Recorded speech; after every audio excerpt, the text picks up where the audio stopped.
Well, good morning, good morning. Good morning from Massachusetts. Welcome. I'm Jennifer from English with Jennifer, and I hope that some people will join me today. It is Friday, May 5th. It is our live stream of May, and I welcome all members. I welcome you to become a member. And I'm going to check the video and audio on my laptop to make sure that we're good to go.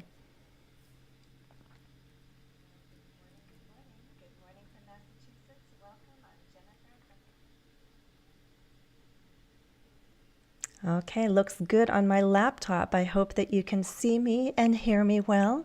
If any of my members can type in the chat and let me know that you also hear me well and see me well, then we'll begin. We will have a public live stream, but it's a member-only chat. If you want to type and participate in the chat, just click the join button. It's only $1 a month, and you get some really nice perks. You get access to a special archive of 13 hours of recording. You get some cool badges and emojams. Those are audio gifts, and you will get a follow-up task today after the live stream. I'll post that on the community tab. And throughout the month, I might surprise my members with some special posts on the community tab. Hey, Jacques Martin is here. Jacques, good to have you here. You're coming in to me. You're joining from France. 3 o'clock in the afternoon. Happy to have you with me. My hippo is here. I know you're joining me from Japan. Welcome, welcome. Glad to have you. Thank you for staying up so late. All right, guys. Hopefully a few other members will join the chat. I have some tasks for you. The way the live stream works, guys, is that I usually try to hold it on the first Friday of the month. Usually around this time, 9 a.m. Boston. I invite members to submit questions ahead of time, and then I prepare some tasks to help you understand those topics. Very often people ask me about grammar, but I'm open to any and all questions about English or the American culture, or you can surprise me. So if you have any new questions, feel free to type it in the chat, and I'll do my best to answer. Glad. Thank you. I'm happy that you confirmed. You can hear me well. Thank you. Okay. All right, guys. So a few announcements first. Let me do my little magic here and share my screen. Hopefully you will see then what I see. Let's take a look at my laptop. I have some announcements first, as usual. Let's scroll it just a little bit down.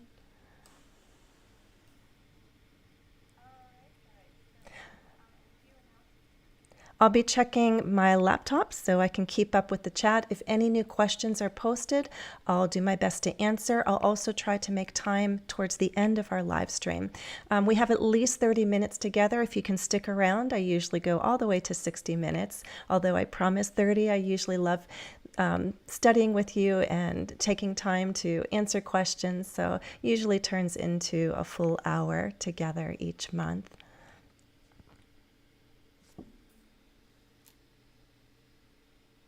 Hey, Daniela, good to have you here.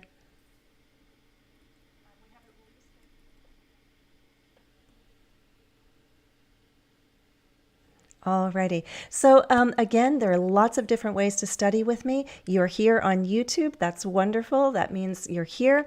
I hope you are all subscribed. And don't forget, you can get more if you become a member. Click join and you'll see all the different perks. I invite advanced learners to consider joining me on Patreon. I have a tier called Lifelong Learner. And if you join me as a lifelong learner, we'll study together in small group classes on Zoom. Our lessons are 75 minutes. That's an hour of instruction and 15 minutes of Q&A. I also post pre and post lesson tasks so you get independent practice. We target all skills. These posts are exclusive, only members get them. My lifelong learners also have private messaging with me. I do encourage people to be advanced to get the most out of this program. B2 would be the minimum level to keep up. My members vote on a topic each month, and this month they voted for intriguing news from around the world. The first pre-lesson task has been posted. Our class dates this month are May 12th and May 26th at 9 a.m. Boston time. Okay, so visit me on Patreon, check out the perks, and hopefully some of you will consider joining this special learning experience.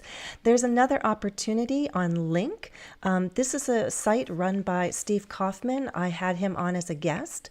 Steve Kaufman is a polyglot. He has his own site called LingQ, and he has lots of materials, things that he has used or things that he would recommend using if you study various languages, not just English.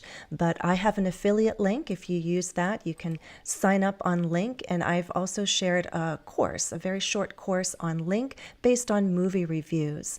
I'll put these links in the video description after this live stream. So if you'd like to get a resource, check these out. It's free to sign up, and then you can look for paid options if you want to get more. Okay? All right. Welcome, welcome, everybody. I see more people joining. Glad to have you here with me. Again, I will do my best to answer any questions posted in the chat. There are new questions that have come in, and I'm going to do my best to answer 4 that came in just before I went live. I was able to prepare some tasks based on those questions.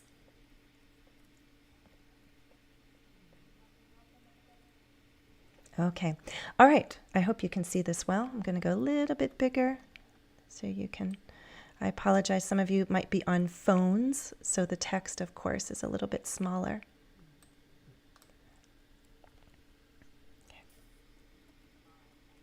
Okay, the first question came in about there are. It ties in with there is, there are, and subject-verb agreement. The member asked, which one of these sentences is correct? There are too many cars on the road. There are too many car on the roads. There are too many cars on the roads. So we have cars or car and road or roads. Little confusion there. So if you think you know the correct answer, go ahead and type it in the chat. I'm going to address subject-verb agreement first, okay? We need to consider if we have a singular or plural noun. So let's talk about cars first, right? Cars. Obviously, if we're using many, we're going to be using the plural noun, many cars. So this one wouldn't be correct, right? Because this doesn't work. Many goes before a countable plural noun. Many cars, many people, many trucks, many roads.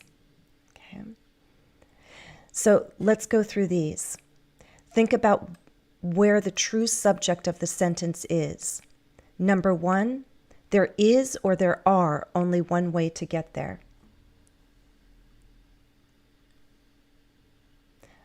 Some of you are guessing 1 or 3. Go a little bit bigger here.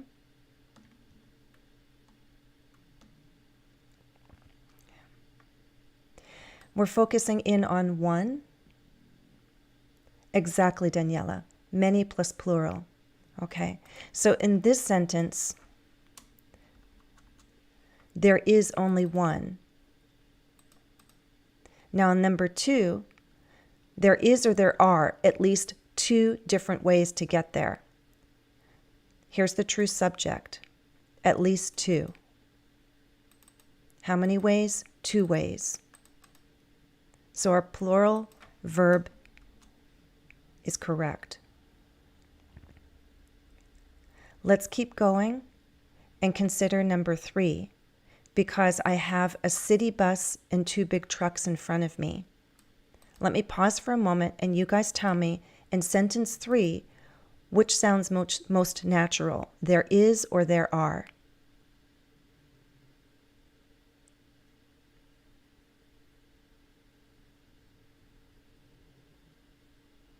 Someone suggesting are. Right.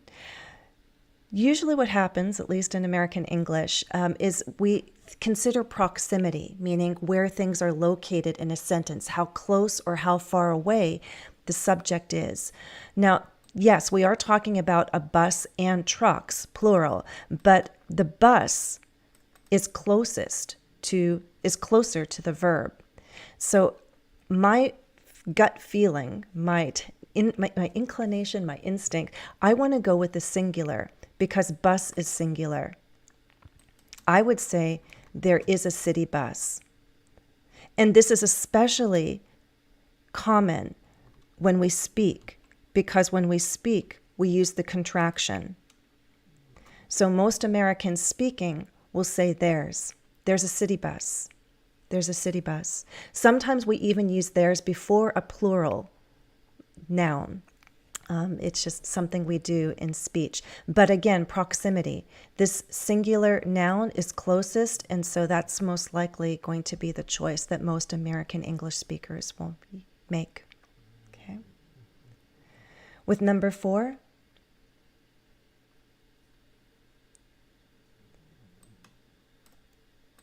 how many cars? Definitely more than one. So there are about 50 cars ahead of me. Okay. Again, focus on what we're talking about. Many cars.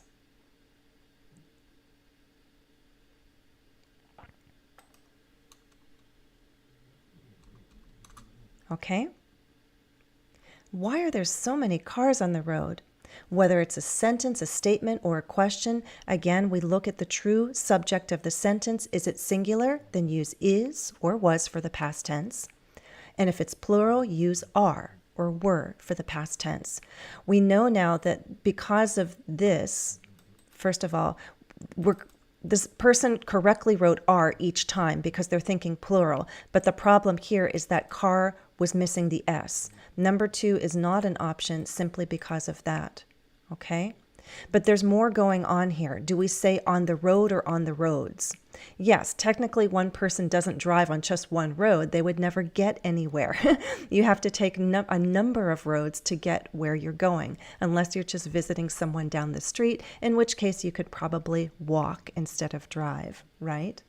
Okay, but let's consider this. The use of the before a singular noun to refer to an entire class. I have some sentences, not all of them are going to use the same article. We need to consider whether we're talking about a specific one or an individual one or the entire category. So consider number 1 here. I bought new phone. What makes sense to you? Phone is countable. We're talking about one. It's the first time we're mentioning this phone. So which article is needed? We have indefinite articles a and, the definite article, and some refer to this as the zero article, which means no article. It's countable. We need something. We need something before phone. I agree with you, my hippo. Okay. I bought a new phone. It's countable, it's one, and it's the first mention. For those reasons, we need a. I bought a new phone. Number 2, don't break up with your girlfriend over phone. Think about this. There's a pattern with technology. We do it also, well, with different pieces of technology, we might do this. We also do it with internet. There's your hint. We'll go back there. As soon as we answer all these questions, we'll go back up to Q1 and we'll see which one I think works best in the original question. Good job, Daniela. The phone. I don't care which phone you use. My phone, the house phone, a cell phone, the office phone. Just don't break up with your girlfriend over the phone. Any phone. Okay, so it's referring to the category. So here, the phone just is a category, the entire class of phones. Whichever phone, it's just not a good idea to break up with someone over the phone. Growing up, I would check the daily forecast in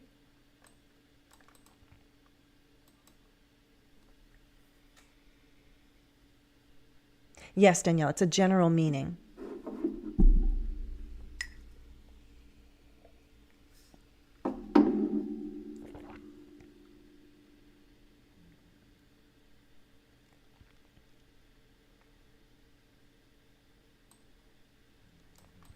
On the one hand, it could be specific from context. It could be that specific newspaper that was delivered to our home, or that specific newspaper that was published in my city. So it could be a reason to use the definite article. But again, it's just a reference to the class of communication through print, the newspaper. Okay. It didn't matter which newspaper. I looked in the newspaper every morning. We didn't have smartphones back then, so I would check the daily forecast in the newspaper. Yes. Now consider this one. I looked at newspaper in my hands and read the date. November 5th, 1955. Okay. Maybe it's an old newspaper from an old time.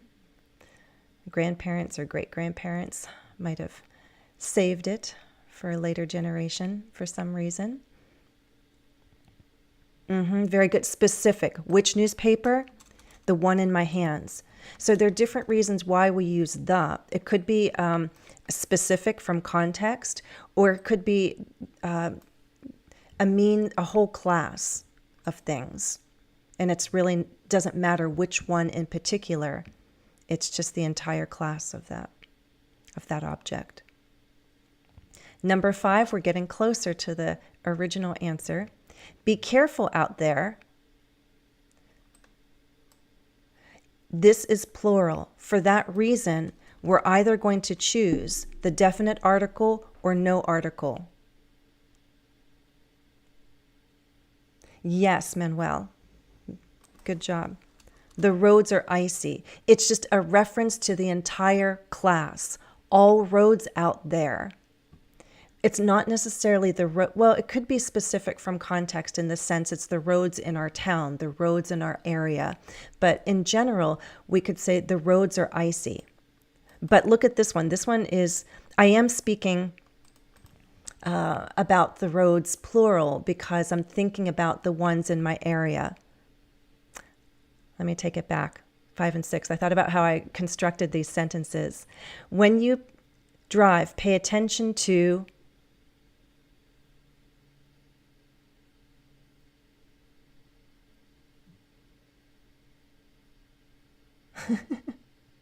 Jacques, you got it. Yes, we can get a little confused here. Let me look at 5 and 6 and I'll talk about my thought process, and that might help here. Both take the. This is plural, this is singular. So let me start again. With number 5, be careful out there, the roads are icy. I think first and foremost, I am thinking about the roads in my area, the roads in my town, the roads that I'll be using. So it could be seen as specific from context. The roads, not all roads in the US, it's the ones that were affected by the snowstorm, and that's why they're icy. The roads are icy. Our roads are icy. Here, this is the reference to the class, kind of like number 2 and 3. When you drive, pay attention to the road. You have your car and the road, 2 things. So this is a general reference to the class. Up here, there's nothing about someone's town or area necessarily. I would say there are too many cars on the roads. Both could work in a certain context. If someone's speaking generally about the problem today, too many people have cars. People drive too much. They rely too much on their car. There are too many cars on the road, and that's why we have this national problem. So in a general context, I would choose this one. There are too many cars on the road, and let's even add the word today. Traffic is a global problem, maybe. And now we're speaking very generally. And because of that, I'm thinking about the entire class of roads. There are too many cars on the roads.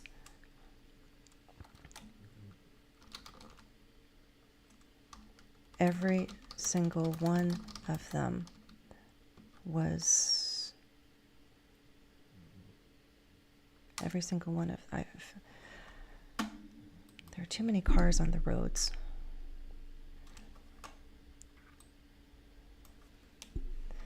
I'm trying to think of a specific... I like 1, but I'm trying to justify why number 3 could work. There are too many cars on the roads. There are too many cars on the roads. Maybe, please try not to write so many sentences, not to manipulate. Oh, yeah, be careful. It happened.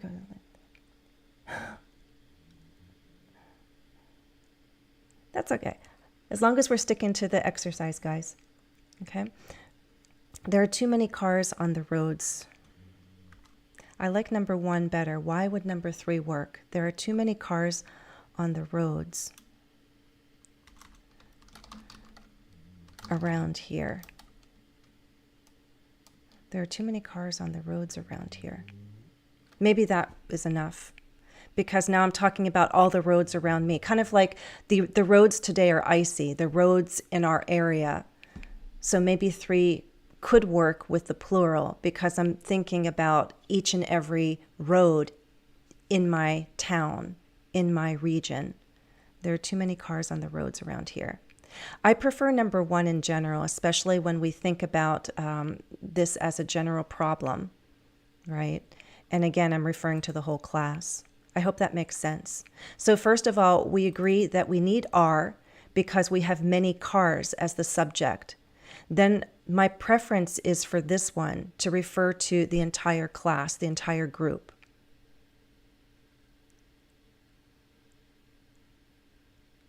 Okay. All right. I hope that answered the question. So let's pause for a second. Do you know any traffic-related vocabulary? I wonder. We just use the word traffic. What else could you say, by the way? Traffic. Nobody likes traffic. And I do think there are probably too many cars on the road today, especially in the U.S. We need to rely more on public transportation. We need to develop our public transportation. What do we call it when you must wait in traffic? It's very interesting because we're in a car and technically it's a form of transportation, but do you know what we say? Red light. Mm-hmm.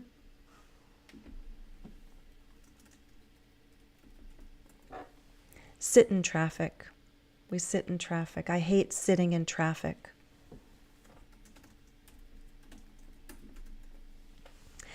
We also talk about being stuck in traffic. Stick, past tense, stuck, past participle, also stuck. Car jam. We say traffic jam. Good, Jack.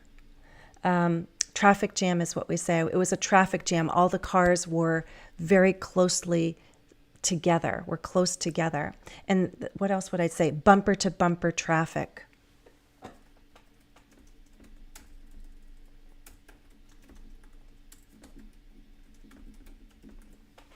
Sorry, I'm typing on my laptop.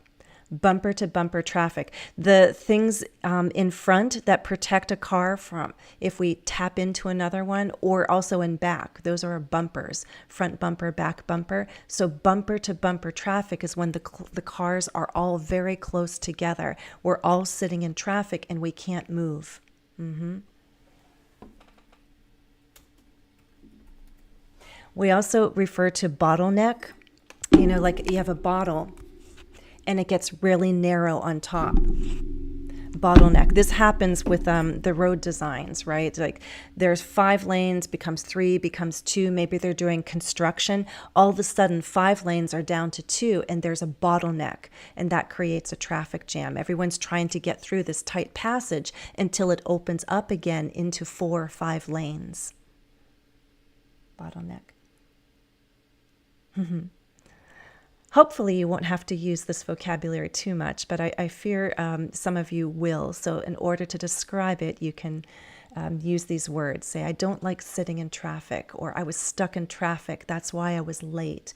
It was bumper to bumper traffic, or the traffic was so bad, it was bumper to bumper, and it took me longer than usual to get here. There was a bottleneck near the exit. Everyone was trying to get off, and it was horrible. It was bumper to bumper. Oh, yes, yes. Isn't that horrible when people are always slowing down? They're curious. Hopefully, they have concern about people involved in an accident. But there's this human tendency to be curious. Everyone slows down and they want to look.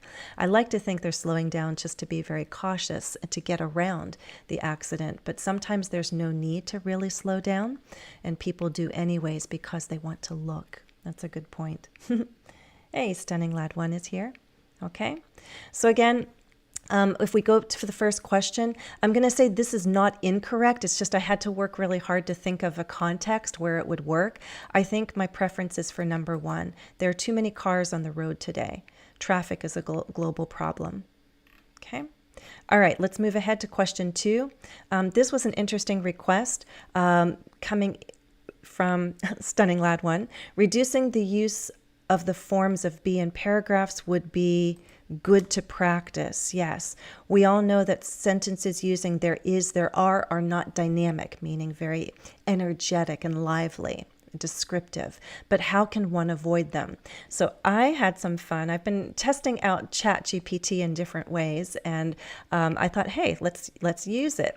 So let's ask ChatGPT to give us a paragraph with too many uses of there is, there are. And so I asked ChatGPT, give me a paragraph of no more than 200 words about high school graduation. I was thinking about this topic because my son is going to graduate very soon from high school. So I asked ChatGPT to give me a paragraph about high school graduation at the B1 level, so low intermediate, and I want it to have there is, there are several times. And in a few seconds, ChatGPT gave us this paragraph that we are going to fix. We are going to make better. Okay.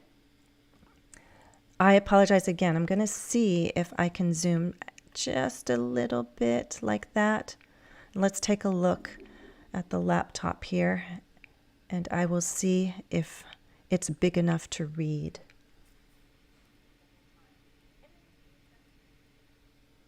Again, I know my video is covering up the original questions, but you can see the paragraph, right? Okay. So overall, the sentences are correct. There are no grammar mistakes here. The structure, the organization is all fine. It's just if you look, let me read it straight through the way it is, and you will see how many instances we have with there is, there are. Listen, high school graduation is an exciting time in the life of a student. There is a sense of accomplishment and anticipation for the future. There are usually ceremonies held to mark this milestone, with family and friends in attendance. There is a lot of preparation leading up to graduation, such as completing final exams and projects, ordering caps and gowns, right? Attending rehearsals. There are also traditions associated with graduation, such as the throwing of caps in the air at the end of the ceremony. For many students, there is a feeling of relief that they have completed high school and are moving on to the next chapter of their lives.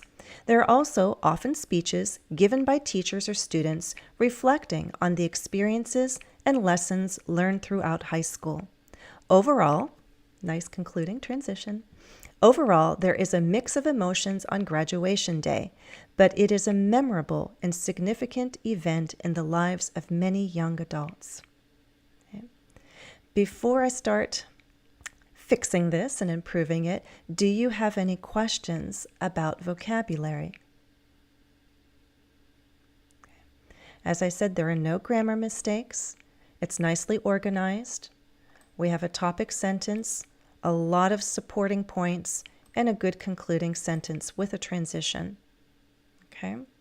There are many ways to improve this paragraph, but we're going to focus on there is, there are, because it's not terrible to use it here and there, but if you use it too often, the paragraph and the writing fall flat. It's less interesting, it's less dynamic, and it is definitely too repetitive. You don't want to keep using the same words and structures throughout a paragraph. You can immediately improve the quality by reducing repetition. In this case, this paragraph repeats there is, there are way too many times. Okay? So let me talk through my suggestions. I'll be paying attention to yours as well. Okay. Not all uses of the verb be are bad. It's one of the most common verbs, if not the most common verb. We can't avoid it, but we can try not to overuse it. That's the goal. Okay? All right. I think it's fine in the first the opening sentence or topic sentence to use is. High school graduation is an exciting time in the life of a student. I'm fine with that. Okay. There is a sense of accomplishment right here. Now, one thing that could be done, there's a lot of sentences that are just very simple. We can combine some of these ideas. This is the first thing I'd do. I'd start considering how I might turn this into a compound sentence. How about this? High school graduation is an exciting time in the life of a student. And I'll highlight my changes. For it brings a sense of accomplishment and anticipation for the future. Again, we have there are.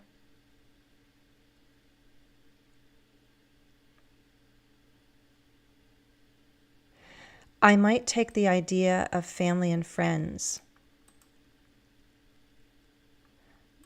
and make that, or you could simply make it passive and say ceremonies are held. That's one option. We still then have the verb to be, but at least we eliminate are. So we could say usually ceremonies are held. That's one option. That might be the simplest one. Ceremonies are held. We could also say, watch this. Ceremonies mark this milestone. Which ceremonies? A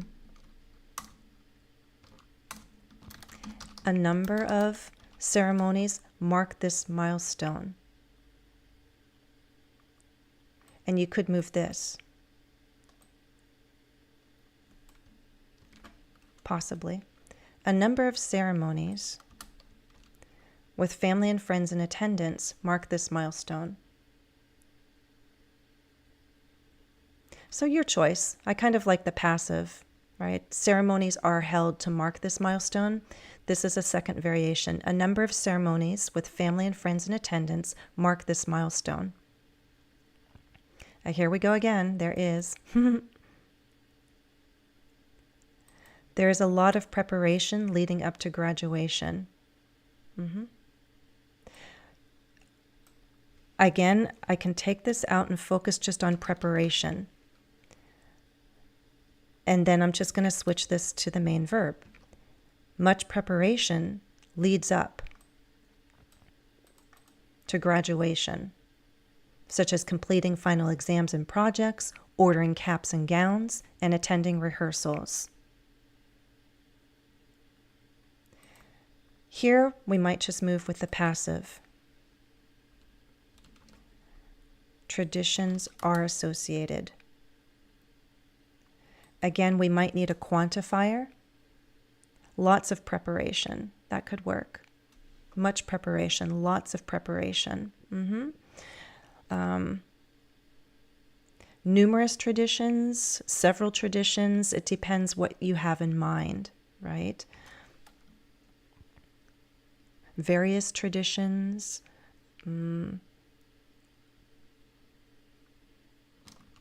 How about this one? I can't think of like 10, 20, 30, but I could probably think of 5, 4, 5, 6. Several traditions are associated with graduation. Of course I don't like this, such as. That's not very good. That's not our focus right now to eliminate everything else. I'm just going to highlight. I'll leave this, and if anybody else wants to suggest a change in the chat, we can come back to that. Yeah, I don't like the repetition of such as. Family and friends attend. Right, but it's not just family. Number 7. Family and friends attend ceremonies which mark this milestone. Right, but the question is then you're putting focus on family and friends and not on ceremonies. And I think the focus is on ceremonies, maybe. But yes, there's a number of variations to consider. Okay, let's keep going. For many students, there is a feeling of relief. Again, we need to get rid of this. Let's focus on the students here. They're the star of the show here. Okay. Whoopsies. Many students, how about experience a feeling of relief? How about that? Many students experience a feeling of relief that they have completed high school. I'm not sure I like the grammar, but it works. Many students experience a feeling, or simply are relieved. You could say many students are relieved, but then you're using the verb be again. Many students experience a feeling of relief that they have completed high school and are moving on to the next chapter of their lives. Again, just like I got rid of there are and focus on the students, I'm going to focus on speeches here. So let's focus on speeches, make that the subject. Speeches given by teachers and students. We lost the adverb, we can stick it back here. And just change, like we changed leading to leads, we're going to change reflecting on reflect.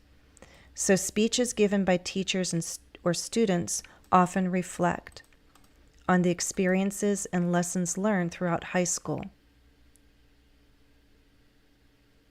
Traditions associated, yes. Traditions associated with graduate. You could do traditions associated. Oh, I like that one. Let's do that.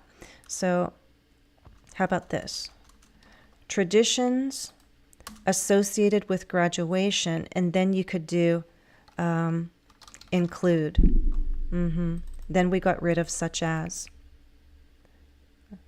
We need the. Include the throwing of caps in the air at the end of the ceremony. Okay. Overall, we have our final there is, there are. Let's get rid of that. It's not bad. I mean, it's right now it's the only instance we have, but we could probably take it out and make it more dynamic. How about overall? Let's focus on graduation day. So if I take this out, wait, let's take this out. Overall, graduation day. I'm going to have you think about which verb I'm going to put in there.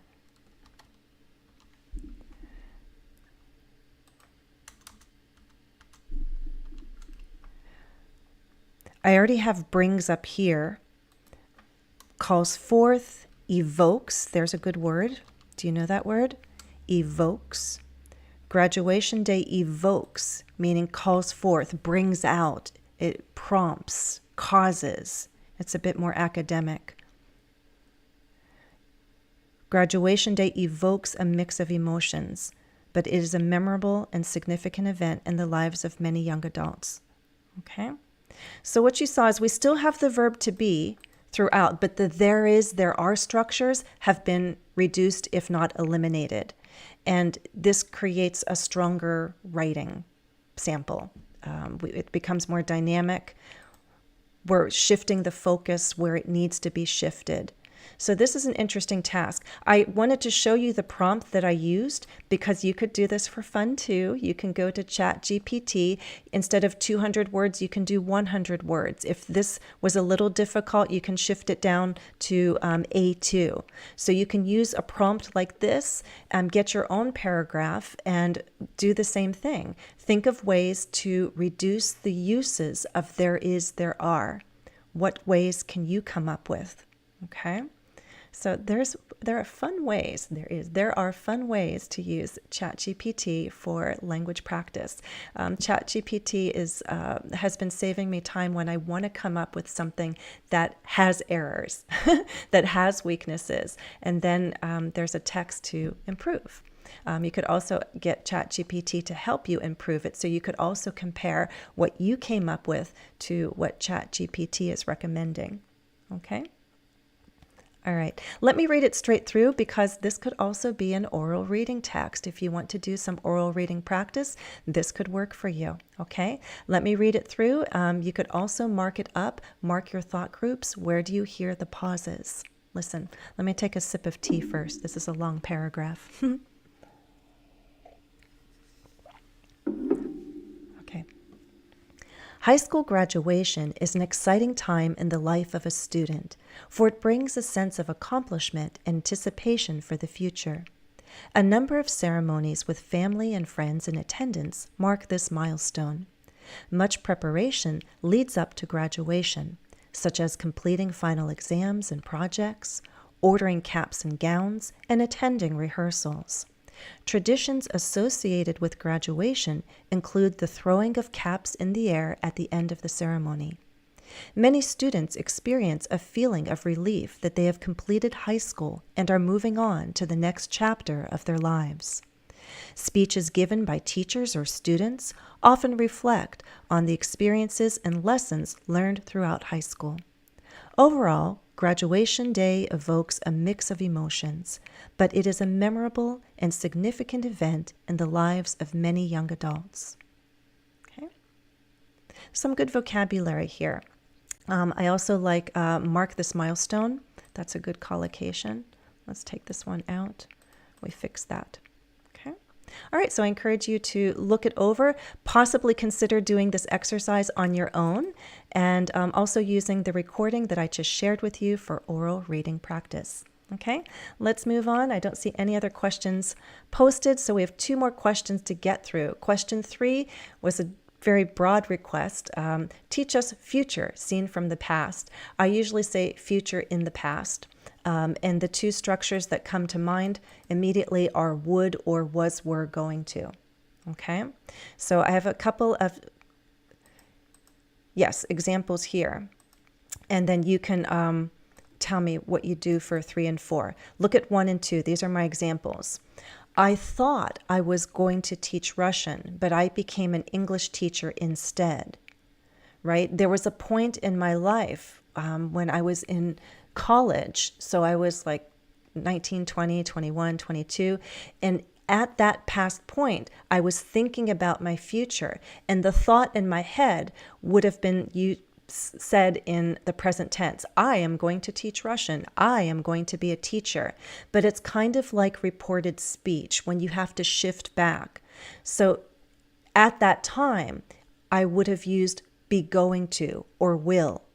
But now that it's a past point, I have to think about it as future as seen from the past. And so that's why I have was going to teach. Again, the original statement, I am going to teach Russian. It's like I said I was going to teach Russian. I thought I was going to teach Russian, but I became an English teacher instead. That was a future intention, but now we're stating it because that future has become the past. You said you would join me on Patreon, and you did. Thank you. Again, perhaps like direct speech, a person said, I will join you. She said she would join me. Okay, so I thought I would join you. I thought I would go. This is a past point in time, and somebody is looking at the future, which has now become the past. Okay, you would join. So will shifts to would. Am, is, are, going to shifts to was or were going to. Okay, so what happens here in number 3? I didn't know at the time that he, a U.S. senator. He's a high-ranking politician now. 4, why did you say that you, quitting your job? You obviously didn't. What changed?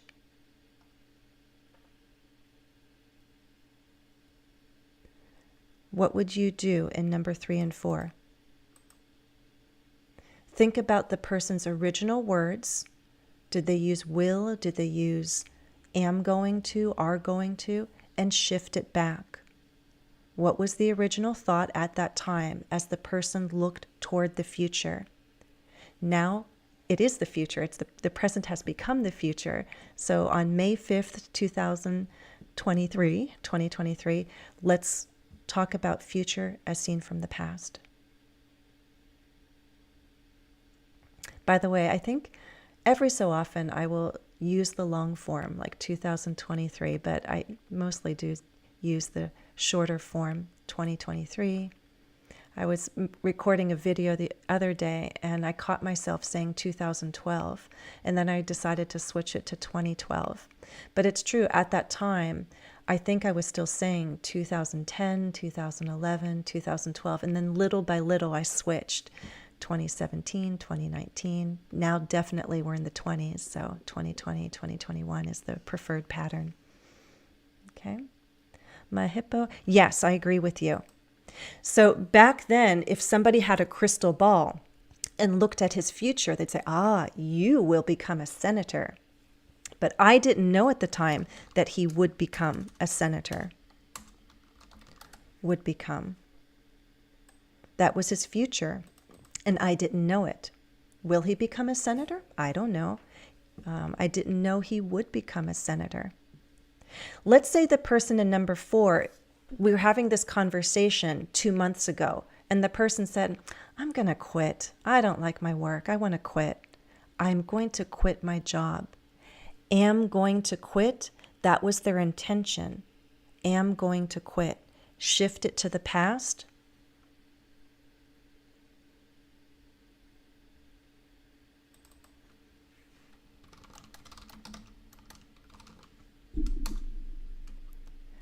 Why did you say that you were going to quit your job? You obviously didn't. What changed? So 2 months ago, the person said, I'm going to quit. I'm definitely going to quit. And then the person didn't. Maybe they got a promotion. Maybe they got a raise. And so they changed their mind. But 2 months ago, they said, I'm going to quit. So again, future from the past isn't always reported speech, but that's a very familiar context. If someone speaks about the future and then you report their words and that future point has come and gone, you need to shift it back. That's called shifting your verbs, back shifting. Okay, where will becomes would, am, is, are going to, shifts to was, were going to. So why don't you have a chance right now to practice your own? These are true. This first statement is true about me, by the way. A lot of you do know my story. I thought I was going to teach Russian, but I became an English teacher instead. How about you? What did you think you would do? Or what did you think you were going to do?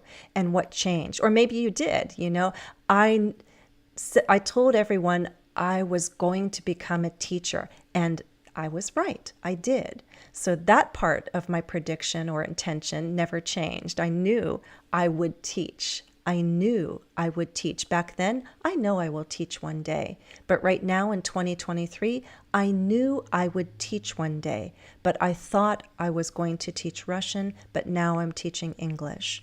Okay? So you tell me, give me an example with would or was going to. Did your life turn out as you expected it to? Right? What changed, or actually what became reality? What became true? Okay? I thought I was going to teach Russian, but I knew I would teach something. I knew I would teach. You can post your examples there. I'll pause for a second. Don't quit. Yes, in context, Jacques, I agree. In the context of future and the past, we're only considering these two options. In another situation, we could say, why did you say you quit? Like maybe you're lying. Maybe you told me you quit, but you didn't quit. That would be a different situation. But I'm referring back to the time where you told me your future intention. Your exact words were, I am going to quit. So why did you say that you were going to quit? Mm-hmm. But again, perhaps in another conversation, this person said, I recently quit my job. I said, you quit your job? I didn't know you quit your job. And I didn't really quit. I just changed departments. Oh, you changed departments. So you didn't quit the company. You just changed jobs, right? All right. So I'll wait for your examples for another moment to see if you can come up with your own with would or was were going to. Again, members will have an opportunity to practice these grammar topics. Afterwards, I'll post a set of follow-up tasks for my members. And if you'd like that practice, then consider joining, okay? Hi, Shine Joseph. I thought I was going to be a successful lawyer, but I became a copywriter. Copywriters are also important. You're serving someone in some way. I thought I was going to work at a supermarket, but I ended up in a department store. Good. You could also say woodwork. So oftentimes these are interchangeable.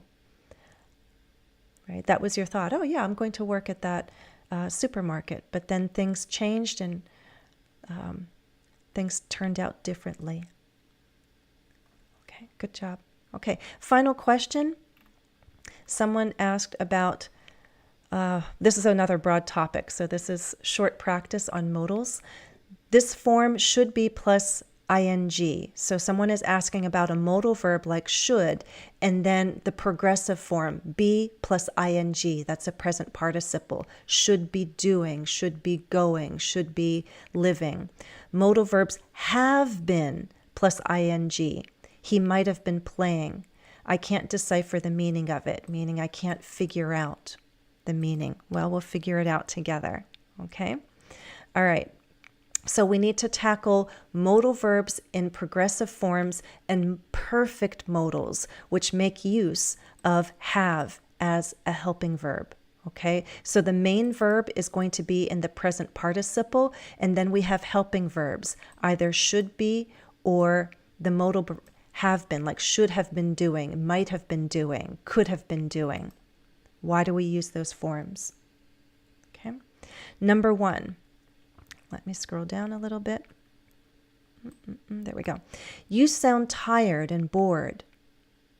You should take a vacation. You should be taking a vacation. Which makes sense? I'm thinking about what this person has the option of doing. They have a choice, perhaps, an opportunity to do something next week, next month.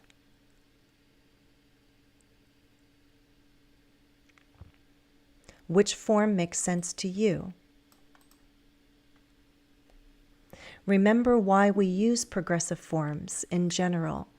If you saw the recent review that I posted here on YouTube, Verb Tense Reviews, I've talked about using progressive forms to show that an action was, is, or will be in progress. So do we need to focus on an action in progress here? Or is it more about a completed action? I didn't expect my son would live. Very good. Excellent. I love that you used expect. I didn't expect that my son would live in a different city. Right? She thought, maybe one day he will live away from me. Maybe he will. That was a thought maybe a year ago. Now he did. He moved away. I never thought he would. I didn't expect he would. Very good. Nice example.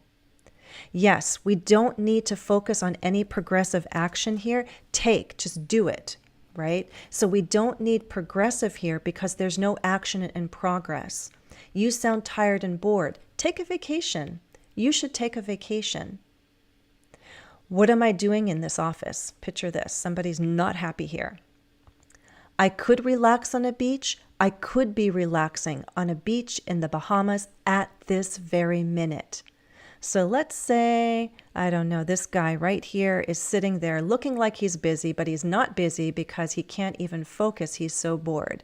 He doesn't want to be here. He wants to be somewhere else doing something else at this moment. He doesn't want to be sitting here. He doesn't want to be working here. What does he want? I'm just giving you some hints. Yes. Right now, at this minute, he's thinking, oh, I could be relaxing on a beach in the Bahamas at this very minute. So again, a modal verb plus be plus the present participle is a progressive form. What could be happening at this moment? Could be relaxing, right? If somebody's not here that is usually here, so there's a few regular members, I don't see them typing in the chat, so I'm thinking, where are they? Why aren't they here? They could be sleeping. They may be working, right? There are other things that they are probably doing right now instead of being with me, but that's okay. They're busy. They could be sleeping. They could be working. They may be taking care of a family member. I'm thinking about possibilities that are possibly occurring right now at the time of speaking. So this form is progressive, and we're focusing on actions in progress. Ooh, that's a mouthful. I could see that. Could have been being. Oh, that's very awkward. Yeah, I wouldn't. Sometimes forms become very clunky, and I would avoid such awkward wording. Perhaps it was being filmed. I would avoid too many verbs all jammed together. Okay, look at number 3 and 4. Keith doesn't like his new job. He should stay. He should have stayed at his old company. So there he is. This guy's name is Keith. He doesn't like it here. But he came here last month and he's thinking, oh gosh, why did I come here? Why did I quit my job again? I didn't think it would be like this. There's that future in the past. He's thinking when he quit his job, he's thinking, oh, it will be great. It will be a change. I'm going to love it. And now he's thinking, oh, I thought it would be different. I thought it was going to be better.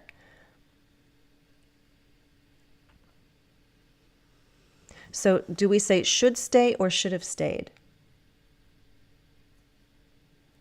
Yeah, stunning lad one. Let's avoid the clunkiness of too many helping verbs there. Ma hippo, shine Joseph.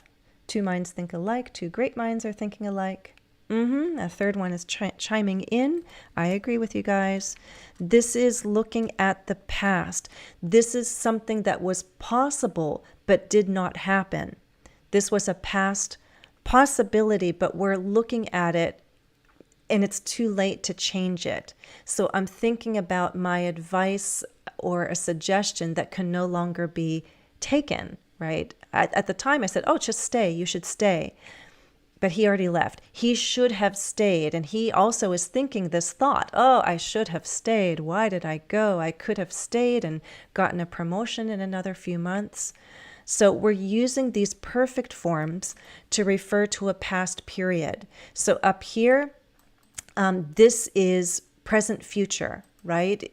Next week, go take a vacation. You should take a vacation. This is right now. You could be relaxing.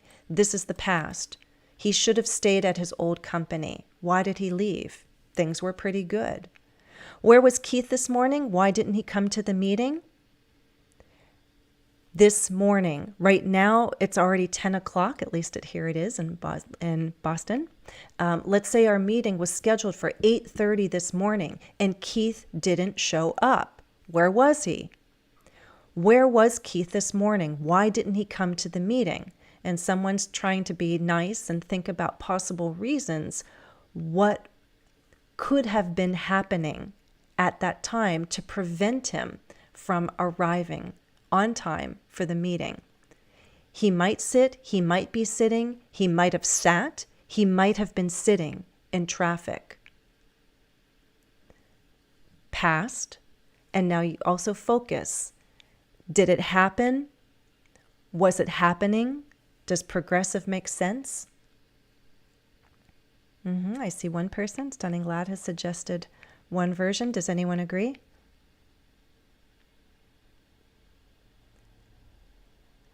At the time, 8:30, when he should have been there, he was obviously somewhere else. What was he doing at that moment? This is all past. So for this reason, unless of course, if he is still not in the office, he was supposed to come at 8:30. We thought he would be there. Now it's 10:30. Like, geez, where is he? Is there an accident on the highways? Have the highways shut down? Maybe he's sitting in traffic all this time for 2-3 hours. That would be present. But the general context here is past, which means we're going to take these options out and focus on perfect modals. Right? Because the meeting has come and gone. Where was he this morning? It's not where is he? Where was he? Past.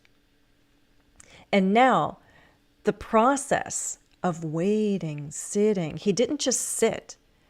He was sitting, possibly, if that's the case. So for that reason, progressive is going to be the best choice. I don't know, maybe he was sitting in traffic. He might have been sitting in traffic. So maybe he was sitting means the same as he might have been sitting in traffic. Might have been sitting at that time. He might have been sitting in. You could also say he could have been stuck in traffic. Okay? Because the verb be is not usually put in a progressive form. So could have been, and this is passive, was stuck. He could have been stuck. I'm using stuck to describe his state. This is another possibility. He could have been stuck in traffic, like he could have been caught. It's passive in nature. But with sitting, this is an active verb, and this is possibly what was happening at the time. He might have been caught up in traffic, stuck in traffic. I would take out up. He might have been caught in traffic. And therefore, he may have been sitting in traffic while we were having the meeting. That's why he did not come. So again, progressive, actions in progress. This one could be happening right now. Keith is thinking, I want to be in the Bahamas. Why am I here? I could be relaxing on the beach at this minute. This one is shifting our thoughts towards a past time frame. As soon as we do the haves, right? Might have done, could have done. But we're also using an ing because the action is progressive. Okay? Again, there'll be some follow-up tasks on the community tab. So if you'd like some practice, join me a little bit later on the community tab and I'll share some practice tasks there. Okay. All of you can review. I'll be sharing these links in the video description later. These are links to other lessons of mine. Perfect modals to express regret, like should have done, could have done. And perfect modals for past possibilities. Might have been, could have been. He must have been, he must have been sick. I know Keith would never skip work. He must have been sick today. He just forgot. He could have forgotten to call. It's possible. Okay. Perfect modals for a past context. All right. Again, I welcome members to join me on the community tab later for follow-up tasks. I don't see any other questions. So I'm just going to give a final reminder to join me as a member so you can get more out of this whole experience. My members get the follow-up tasks, they get to participate in the live chat, and they get some other fun perks. And it's only $1 a month. So thank you to all my members and also to the kind-hearted patrons on Patreon. I have a good number of them, and I thank you all because you make your monthly donation. Thank you. Okay. Also, some of you know, and I think some of you here have bought the book and know that I have shared my YouTube journey in a book. It's very easy reading. If you'd like to learn more about what it was like journeying to that milestone, I shared my story. It's on Amazon and Barnes & Nobles, so feel free to check that out. Okay? All right, let's work the magic. Come back to our main screen, and I'll just wait just a moment to see if there are any final questions or comments. Also, guys, I hope some of you, or all of you, are following me on Instagram. We've had some fun this week trying a new format. So those of you who are already following me know that we're waiting for part 3 of a story. So we're building a story together, and I'm using the stories, like the Instagram stories, with polls, and people are voting to help me shape the story and direct the plot. And then I read the next part based on the votes. in a reel. So the stories and the reels are working together to create a story experience. So it's been fun, and part 3 is coming up. I just filmed it earlier this morning based on the latest poll about what should happen next. So if that sounds like fun to you, go over to Instagram, English with Jennifer Lebedev, and join the experience. You can catch up by watching parts 1 and 2, and then I'll post another poll over the weekend. I don't know how long the story will continue. It depends on what people vote on and what happens to our characters in the story. Okay. Oh, guys, thank you so much. That's wonderful. Shine Joseph, Stunning Lad. Thank you. Thank you. I appreciate the support. Thank you so much. Okay, guys, thank you for the active participation. Jacques, Manuela, Daniela, and other members who've been here. Thank you those who are watching and learning here with me. Remember, I will post follow-up tasks on the community tab. We have some new videos coming. I filmed one and I just have to edit it and I'll share it next week. I'm excited to share that topic, something very different that I haven't addressed in a long, long time. And I had my children don't appear in the video, but I definitely needed their input to make this new lesson that's coming up next week. So I hope that piques your curiosity. All right, guys, thank you so much. Have a beautiful evening, beautiful day. And thank you, guys. Thank you for joining me here.